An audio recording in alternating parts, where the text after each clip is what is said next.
to what you saw on that telescope, and they were, I mean, we knew where the aircrafts were coming from. They were flash bulbs. Like unacknowledged. Yes, that guy. Yes, it's that Greer. No. Greer. But what? Stephen Greer. Yeah.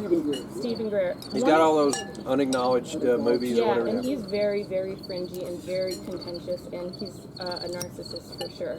Well, one of the things that I have heard, and I can't prove this, is that he had actually paid some people to go and falsify those things flares. that people could see. You know what? They very vehemently denied that at the conference, and the guys that took the pictures were like, well, here's what a flare is, and so I'm not real sure whether that's true or not. But one of the thing that he's really trying to promote right now is free energy, because as he puts it, we are going to run out of energy. We're cutting down the rainforest to fuel things. And Which all that's a bunch of horse shit, by the way. Yeah, okay, because he's like, you don't see like solar panels on UFOs, and you don't see windmills on UFOs. How are they getting their energy? So I know you did the Tesla files, and so I'm curious if you think that the free energy concept and just this whole thing has legitimacy. Well, there's enough energy in 1 cubic meter of space if we can learn how to extract it from the vacuum energy fluctuations that would create a galaxy. There are 10 to the 22 stars in the universe, the known universe, and each of those have planets and stuff. We have more oil and natural gas and coal on this planet than we can use in 1,000,000 years. Problem is, we have a culture set up that brokers are using it for power. And just like California's situation right now, you know what? Alabama has, we built so many dams during the Depression, we got power running out our butt. And California won't let us sell it to them. And Alabama will never run out of power, right? Unless the earth goes dry like Dune. And we have excess power, and just sheer politics. They don't want the answer, and it's going to cause people to die. To me, that is pure evil. I don't care what your politics are, but if because of you as an individual are keeping something from happening just because you want the power and it's going to cause people to die, that in my book makes you evil. I don't care what side of the political aisle you're standing on if you're causing that. Solar and wind, the technology isn't there yet that we can use, but why we've been burning coal clean for a long time. It's all politics. It has nothing to do with what's right or wrong.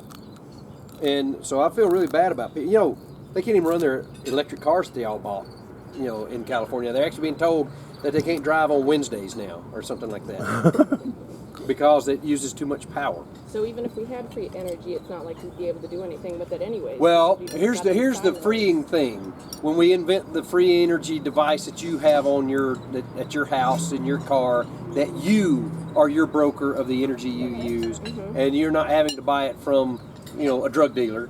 Then literally, energy right now is the drug of choice. Thank you so much. But the problem is, we've let our schools go to shit, and people have no idea of what energy really is. They have no idea about what science really is. Because one of the first things I do with my students, if they come work for me, is I make them calculate how much energy it takes from the source to plug in your electric car and charge the battery, knowing that the source is 100 miles away at a power plant and is coming over transformers and wires and transformers and wires and more transformers and conversions and this and that, to if you just had a gas engine hybrid powering your thing. The hybrids are a good idea. But if you just had a gas engine at your car and you were at that source, calculate for me the amount of energy that is, and it's usually a factor of about 100. You're using 100 times more energy to get it to charge your thing from the wall. And guess what? The power sources are mostly petroleum products or coal burning somewhere. So the science to the description is so stupid. And the electric cars, by the way, the batteries are pretty nasty. And they only last about 10 or 15 years. So, you know, in 30 or 40 years, we'll have dumps filled with these toxic batteries everywhere. So I don't know the answer, but I know that what we're currently doing isn't the answer. Mm-hmm.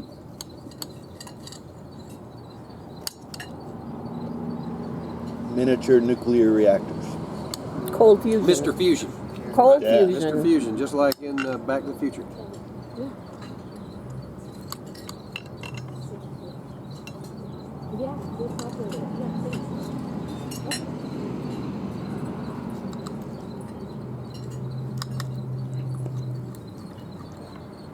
You're saying about hydrogen, I'm sorry.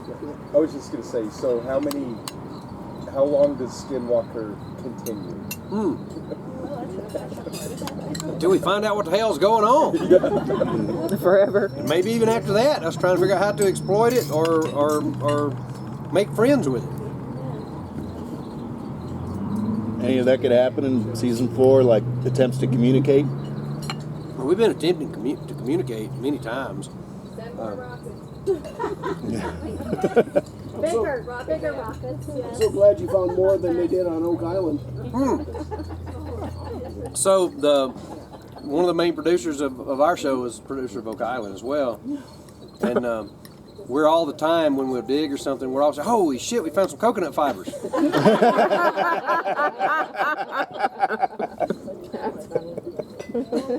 We keep telling them that they're going to dig that hole in the money pit and it's going to be a portal that opens up at Homestead 2.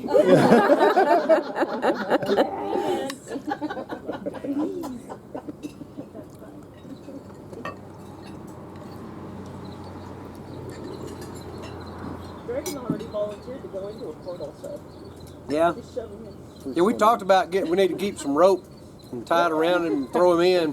Just stick your head in and look around. Hope it's not the Blender universe, like Yeah. Rick and Morty. Yeah. Yeah. Well, I don't know if you've seen the season premiere of the new season yet. I watched it yesterday. Oh, I forgot all about that. Oh, it's amazing. Rick and Morty. We'll see it 100 times. Yeah, it's amazing. It left off right where it ended last season. Excellent. I won't tell you because I don't want to spoil it for you. I got to wait till repeat now. Well, you're at 144. Yeah. So I'm gonna suck this down real quick, and I got to go, guys. I really enjoyed this. I hope We you did enjoyed too. it. Thank you so much. See you later.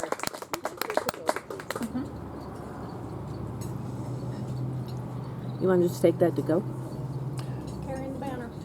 Oh, thank you. You can have it. But Well, put hey, the- feel put free. the, I'm not dressing pushing. on it. I mean, Thomas he's kind of the business end of the website, but he probably wants me to push. But if you're not part of the insiders, check it out. And do it for 1 month. It's $10. If you don't like it, whatever. Some months we're more active than others.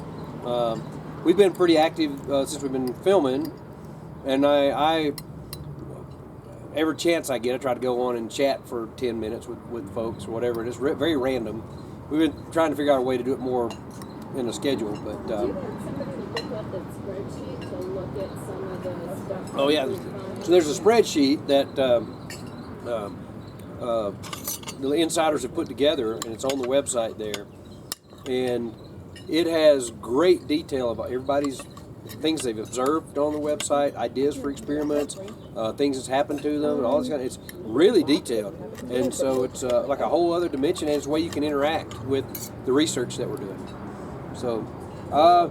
When I look at it every now and then, but it's so overwhelming. It's like starting to read. You got an encyclopedia set, or look, it's like the internet.